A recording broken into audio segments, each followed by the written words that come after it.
ये आने के बाद फिर जो धन जो वैसे थे देखा, माल बरामद हुआ, चोर साबित हुए, बार बार गिड़गिड़ाए लेकिन कुछ भी लाभ नहीं हुआ। कहा ऐसा है, कहते हम व्यापारी हैं, हम चोर नहीं है, मेरे साथ छल है, लेकिन माल बरामद था। अनुचरों ने कहा चलो ऐसा है, अब राजा निर्णय करेंगे, तुम व्यापारी हो कि चोर हो। राजा ने भी भगवान की माया से कहा दोनों वैसे चोर हैं, इनका जो धन था और जो राजकोष में अपना धन सब रखवा दिया, इनको जेल खाने में डाल दिया। इस प्रकार से जो है ये बड़े दुखी हो गए। और वहाँ एक दिन लीलावती की पुत्री कलावती एक ऐसे ब्राह्मण के घर पहुंची जहाँ भगवान सत्यनारायण की कथा हो रही थी। पहले लोग शाम को कथा किया करते थे, का नाम जैसे लिया कि आपके लिए लाई हूँ, तब उसको याद आया कि जब पुत्री पैदा नहीं हुई कन्या, तब सेठ जी ने कथा करने के लिए कहा था।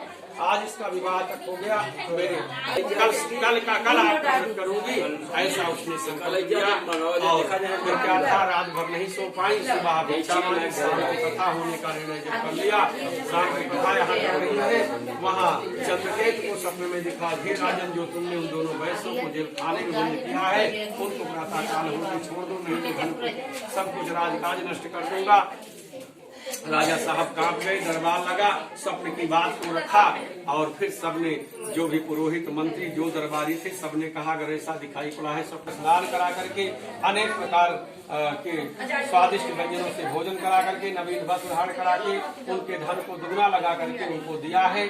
और वह फिर अपने नगर की ओर राजा चंद्रकेत से अनुमति पा करके उनके आशीष को पा करके वो प्रस्थान करते हैं। वैश्य ने कहा कि वैश्यों से कहा राजा ने कि अगर इसमें मेरा कोई अपराध समझिएगा तो क्षमा कर दीजिएगा। फिर वो दोनों वैश्य अपने नगर की ओर प्रस्थान किए।